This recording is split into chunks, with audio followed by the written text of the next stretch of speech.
सभी को जय मसीह की। प्रभु के प्यारे लोगों को देखते हैं हम इस वीडियो में कि पाकिस्तान चर्च पे हुआ हमला। तो आओ हम इस वीडियो में देखते हैं। और एक बड़ी खबर आपको बता दें, पाकिस्तान में चर्च पर हमले की खबर आ रही है। उपद्रवियों ने चर्च में तोड़फोड़ की। ये मामला फैसलाबाद का है, जहां जरनवाला इलाके में एक चर्च को निशाना बनाया गया। पाकिस्तान जहां अल्पसंख्यकों पर हमला करना बहुत ही सामान्य सी घटना हो चुकी है, और ऐसे में एक चर्च पर हमले की तस्वीरें सामने आई हैं। उपद्रवियों ने चर्च में तोड़फोड़ की है। पाकिस्तान में चाहे हिंदू हो या ईसाई, उनके धर्मस्थलों पर हमला करना सामान्य सी बात है। और ये तस्वीरें आप देख सकते हैं किस तरह वहां पर उपद्रवियों की भीड़ ने एक चर्च को निशाना बनाया है। फैसलाबाद के जरनवाला की ये घटना है, जहां सैकड़ों की तादाद में उपद्रवी यहां पहुंचे और चर्च में तोड़फोड़ की है। चर्च के ऊपर लगे क्रॉस को भी उखाड़ फेंका है। पाकिस्तान में अल्पसंख्यकों पर अत्याचार के मामले अंतर्राष्ट्रीय स्तर पर भी उठते रहे हैं, लेकिन ऐसी घटनाएं रुकने का नाम नहीं ले रही। और पाकिस्तान के फैसलाबाद में जरनवाला इलाके में एक चर्च को निशाना बनाया गया है, तोड़फोड़ की गई है, आगजनी की गई है। एक बार फिर से अल्पसंख्यकों को अटैक का सामना करना पड़ रहा है। इस दौरान उपद्रवी नारेबाजी भी करते रहे।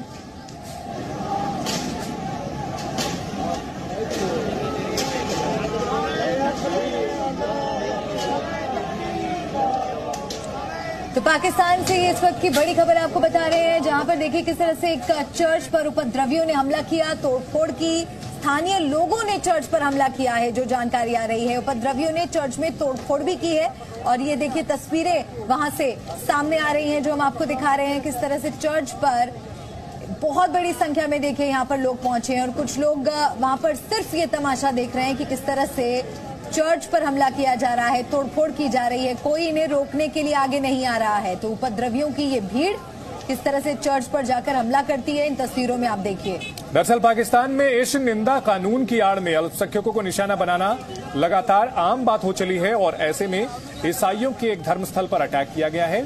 पाकिस्तान के फैसलाबाद की ये तस्वीर, जरनवाला इलाके में एक चर्च पर हमला बोला गया है। इस निंदा कानून के तहत हिंदुओं को, ईसाइयों को, सिखों को और यहां तक कि अहमदिया जो मुस्लिम होते हैं उनको भी निशाना बनाया जाता है। पाकिस्तान में कट्टरपंथी भीड़ का ये अटैक फैसलाबाद में एक चर्च पर हुआ है। सैकड़ों की तादाद में भीड़ ने वहां पहुंच करके तोड़फोड़ की है। चर्च को आग के हवाले कर दिया, उसके ऊपर लगे क्रॉस को तोड़ करके फेंक दिया गया। हालेलुया, सबको जय मसीह की। आप सबने ये वीडियो देखी है। सचमुच जो बाइबल में लिखा है वो सब सत्य है। यीशु मसीह ने आने वाले समय के बारे में, अंत के समय के बारे में बहुत सारे चिन्हों की चर्चा की है बाइबल में। तो सचमुच ये वचन है, ये सत्य है। यीशु मसीह के कहे गए एक एक वचन सत्य हैं, और उनका होना आवश्यक है। सचमुच ये जो अटैक आपने देखे हैं, कल पाकिस्तान में कुछ चर्चेज पर अटैक किए गए, चर्च बिल्डिंग्स पर, और लास्ट टाइम भी आपने देखा मणिपुर में भी चर्चेज पर अटैक हुए हैं। और बहुत सारे पूरे वर्ल्ड में ये हर दिन कहीं ना कहीं होता है और होता रहेगा भी, क्योंकि ये अकॉर्डिंग टू बाइबल जब हम पढ़ते हैं, वचन में पढ़ेंगे, तो यीशु मसीह ने कहा कि वो आपको सताएंगे। और ये सब कुछ आज से नहीं बल्कि 2000 साल पहले से ये सब कुछ हो रहा है। मसीहों पर सताव ये बहुत पहले का है। तो इसलिए यीशु मसीह को भी सताया गया। आप देखें लगभग 2022-23 साल पहले यीशु मसीह को भी सताया गया। उसके बाद उसकी कलीसिया को भी सताया गया। तो ये सब कुछ होता था, होता है और होता रहेगा, क्योंकि ये वचन में लिखा है। क्योंकि ये सताव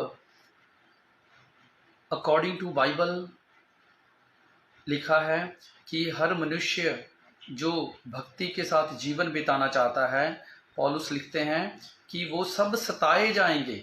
सचमुच जो हमारे पूरे वर्ल्ड में क्रिश्चियंस लोग हैं, स्पेशली जो भक्ति के साथ जीवन जीना चाहते हैं, तो वो एक बात अपने मन में बिठा लें कि उनके ऊपर दुख और कलेश और सताव होगा, क्योंकि जिस मार्ग से, जिस रास्ते से हमारा गुरु निकला है ना, तो चेलों को भी निकलना पड़ेगा। क्योंकि वचन में लिखा है कि कोई भी गुलाम अपने स्वामी से बड़ा नहीं होता, कोई भी चेला अपने गुरु से बड़ा नहीं होता। तो इसलिए, और स्पेशली आप मत्ती का जो 24 अध्याय है उसके 3 आयत से जब पढ़ते हैं, संकट और क्लेश और अंत के दिनों की कुछ निशानियां बताई गई हैं, तो मैं सच बता रहा हूँ प्यारे मसीह भाई बहनों, अंत बहुत निकट है। इस संसार का अंत बहुत निकट है, क्योंकि बाइबल की बताई गई बहुत सारी चीज़ें पूरी हो चुकी हैं और बहुत सारी चीज़ें पूरी हो रही हैं। सो इसलिए जो कुछ भी आज संसार कर रहा है ना, हमें वैसा नहीं बनना। अगर लोग चर्च बिल्डिंग्स को तोड़ रहे हैं, तो हमें लोगों को जिन लोगों ने ऐसा किया है या कर रहे हैं, तो उनके ऊपर हमें अटैक करने की बाइबल इजाज़त नहीं देती।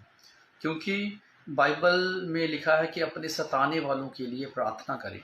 सो सचमुच, क्योंकि ये बड़ा टफ है ये मसीह और क्रिश्चियन लाइफ, क्योंकि सचमुच नाम के मसीह बन जाना बहुत इजी है, लेकिन सच में ज़िंदगी में मसीहत को और इन वचनों को लेना और इसके अनुसार ज़िंदगी को जीना थोड़ा मुश्किल है।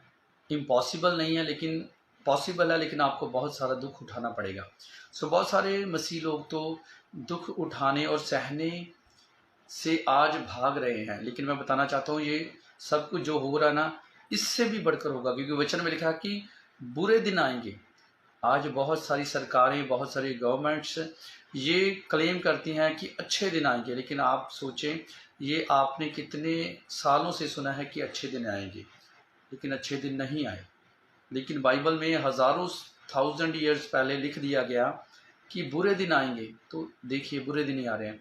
सो वचन सत्य है। सो यीशु मसीह ने अपने चेलों को आने वाले, उसके चेलों ने पूछा कि प्रभु अंत के दिनों के क्या चिन्ह होंगे, क्या निशान होंगे। तो प्रभु यीशु मसीह ने कुछ उनको निशान दिए थे। सो उन्होंने बोला था, चेलों ने पूछा जगत के अंत का क्या चिन्ह होगा। 24 अध्याय और 3 आयत में प्रभु यीशु के चेले उनसे पूछते हैं कि प्रभु जगत के अंत का, तेरे आने का और जगत के अंत का क्या चिन्ह होगा। तो यीशु ने उनको उत्तर दिया, सावधान रहो, ऐसे होंगे जो मेरे नाम से आकर कहेंगे मैं मसीह हूँ, बहुतों को भरमाएंगे। सो आज देखिए बहुत सारे लोग यीशु मसीह के नाम से दूसरे लोगों को भरमा रहे हैं। जो पखंड, जो झूठ बाइबल खिलाफ कर रही है, उसी झूठ और पखंड की आड़ में लोगों को भरमाया जा रहा है, असल सत्य को छुपाया जा रहा है। और लिखा, तुम लड़ाइयों की चर्चा सुनोगे। आप देखें हर जगह आज लड़ाइयाँ, हर जगह आज दंगे हैं, हर जगह आज धरने हैं, हर जगह रैलियाँ हैं, हर जगह शांति कहीं नहीं है, हर जगह मार पीट, मर्डर्स, रेप, सब कुछ हो रहा है। सो लिखा, प्रभु ने कहा, ये प्रभु की वर्डिंग है, किसी मनुष्य ने नहीं कही, खुद प्रभु यीशु मसीह ने कहा कि तुम लड़ाइयों की चर्चा सुनोगे तो घबरा ना जाना। अब हमें घबराने की जरूरत नहीं है, ये संसार में होगा, सब कुछ होगा और भी बढ़कर होगा। सो लिखा, तुम लड़ाइयों की चर्चा सुनोगे तो घबरा ना जाना, क्योंकि इनका होना अवश्य है। सो ये होगा ही होगा ये सब। अब मैंने थोड़े दिन पहले भी किसी से बात कर रहा था कि जिन लोगों ने धरने लगाए हैं 9 अगस्त को, सो उनमें से कई लोगों के साथ मैंने बात की कि आप अगर प्राइम मिनिस्टर कोई क्रिश्चियन भी बना देंगे ना, तब भी ये पाप और ये बुराई कभी नहीं रुकेगी। क्योंकि वचन में लिखा कि अंत के दिनों में धर्म घटता जाएगा, धर्म खत्म हो जाएगा, अधर्म बढ़ जाएगा, और अधर्म के बढ़ने से बहुतों का प्रेम ठंडा हो जाएगा। सो इसलिए देखिए लिखा कि परंतु उस समय आप घबरा मत जाना। सो लिखा है, क्योंकि जाति जाति और राज्य राज्य पर चढ़ाई करेगा। आप देखिए जाति, हर एक जाति जो कोई भी जात हो, वो चाहती है कि हम दूसरी जात वालों को दबा दें, हम ऊपर हो जाएं। और दूसरा, राज्य और राज्य भी ऐसे है, स्टेट की लड़ाई है, देश की लड़ाई है। और जगह जगह अकाल पड़ेंगे। आप देखें पूरे वर्ल्ड में काफ़ी ऐसी जगह हैं जहाँ पर भूखमरी है। भूकंप हो गए, भूकंप भी आप देख रहे हैं होते हैं। ये सब बातें पीड़ाओं का आरंभ है, अभी स्टार्टिंग है। वचन के अनुसार अब जो हो रहा है ना पूरे वर्ल्ड में, अभी स्टार्टिंग है, अंत नहीं है, लेकिन शुरुआत हो चुकी है। इसलिए तब वह क्लेश देने के लिए तुम्हें पकड़वाएंगे। अब बहुत सारे क्रिश्चियन जो सच्चे मसीह बनकर जिंदगी जीते हैं, तो बहुत सारे लोगों को मुश्किल का सामना करना पड़ता है। कई बार उनके ऊपर झूठे इल्ज़ाम, झूठे केस डालकर उनको सहना पड़ता है। लिखा, तो वह मेरे नाम के कारण सब जातियां तुमसे बैर रखेंगे। अब सच बता रहा हूँ, मेरी भी लाइफ में बहुत सारे ऐसे मेरे दोस्त, मेरे टीचर्स, मेरे नेबर्स, हमारे रिलेटिव्स थे जो बहुत प्रेम करते थे। लेकिन जब से मैंने यीशु मसीह का प्रचार करना शुरू किया है, जब से लोगों को प्रभु के बारे में बताना शुरू किया, तो बहुत सारे लोग हमारे वैरी बन चुके हैं। इवन कि कुछ क्रिश्चियंस लोग भी हमारे बैरी हैं। किसके कारण? सत्य बताने के कारण। हम ये नहीं कहते हम परफेक्ट नहीं हैं, लेकिन सत्य के कारण, क्योंकि सत्य सुनना बहुत मुश्किल काम है, चलना तो उससे भी बहुत कठिन है, लेकिन सत्य ही हमें आज़ाद करेगा। इसलिए तब बहुत से ठोकर खाएंगे। तो बहुत सारे लोग सताव के कारण और कुछ चीज़ों ठोकर खाने के कारण बैकस्लाइड हो चुके हैं। बहुत सारे लोग होते भी हैं, आप भी जानते हैं। तो एक दूसरे को पकड़वाएंगे। अब बहुत सारे लोग एक दूसरे को, क्रिश्चियंस लोग ही पकड़वाते हैं। एक दूसरे क्रिश्चियन लोग ही कई बार एक दूसरे के ऊपर केस दर्ज कर देते हैं, बल्कि अकॉर्डिंग टू बाइबल ऐसा नहीं होना चाहिए। एक दूसरे से बैर रखेंगे, तो बैर रख रहे हैं। ये हजारों साल पहले जीसस प्रभु यीशु मसीह ने 2022-23 साल पहले ये बातें लिखी हैं और कही हैं। तो बहुत सारे झूठे भविष्यवक्ता उठ खड़े होंगे और बहुतों को भरमाएंगे। और बहुत सारे आप देखते हैं, बहुत सारे लोग, बहुत सारे यीशु मसीह के नाम से भविष्यवक्ता बन बैठे हैं, लेकिन भविष्यवक्ता सचमुच जो प्रभु की ओर से होता है वो कैसा, और उसके चिन्ह और उसके काम कैसे होते हैं, या बाइबल में से पढ़ सकते हैं। तो अधर्म, ये देखिए, अधर्म के बढ़ने से बहुतों का प्रेम ठंडा पड़ जाएगा। देखिए, बहुतों का प्रेम ठंडा पड़ जाएगा। तो सचमुच आज जैसे जैसे अंत नज़दीक होता जा रहा है, बहुत सारे लोगों का प्रेम जो प्रभु के प्रति है वो ठंडा हो चुका है। परंतु जो अंत तक धीरज धरेगा उसी का उद्धार होगा। हालेलुया। लिखा, जो अंत तक धीरज धरेगा। एक जगह लिखा, जो अंत तक सह लेगा उसी का उद्धार होगा। प्यारे मसीह भाई बहनों, ये प्रभु का वचन है, ये सत्य है। इससे भागना सबसे बड़ी बेवकूफ़ी है। इसलिए प्यारे मसीह भाइयों, मेरी हाथ जोड़कर आपसे विनती है, प्रभु में बने रहें। हमें जो आज संसार कर रहा है, क्योंकि वचन में लिखा कि अगर तुम संसार के होते तो संसार तुमसे प्रेम करता। तो सचमुच यीशु मसीह ने कहा, मेरा राज्य धरती का नहीं, हमारा, बल्कि हम सब का राज्य, जो क्रिश्चियन और प्रभु के लोग हैं, हमारा राज्य धरती का नहीं बल्कि स्वर्ग का है। इसलिए प्यारे भाई बहनों, हाथ जोड़कर विनती है कि हमें धरने नहीं लगाने, हमें लोगों को तंग नहीं करना, हमें मिसबिहेव नहीं करना, हमें दूसरों की तरह अटैक नहीं करने, और हमें चुपचाप वचन के अनुसार, जो वचन कहता है, हाँ, कानूनी तौर पर अगर कुछ मसला कहीं हो आपको लगता है, तो आप शांति में, वो भी बिना तंग किए, बिना रास्तों को जाम किए, कानूनी तौर पर अगर आपको लगता है, वो भी आपको अगर ठीक लगे, कानून का सहारा कानूनी तौर से शांति में आप ले सकते हैं। लेकिन जब हम धरने लगाते हैं तो 100 में से 90 बहुत सारे लोग दूसरों से मिसबिहेव करते हैं। जब हम रोड जाम करते हैं तो बहुत सारे लोगों को परेशानी होती है। और मैं बताना चाहता हूँ कि प्रभु यीशु मसीह तो दूसरों के रास्तों को खोलने आए थे, लेकिन हम अगर ब्लॉक करेंगे तो सचमुच ये अच्छा नहीं। ये वीडियो क्रिश्चियंस लोगों के लिए मैं बोल रहा हूँ कि हमारी लाइफ कैसी होनी चाहिए। तो अगर आप कहते हैं कि हम क्रिश्चियन हैं, प्रभु यीशु मसीह के चेले हैं, प्रभु यीशु मसीह के बच्चे हैं, तो चाहिए हमें कि प्रभु के पीछे चले। नो डाउट हम सब में बहुत सारी, इंक्लूडेड मी, मेरे में भी बहुत सारी कमियां हैं, लेकिन हम सब मिलकर बढ़ेंगे।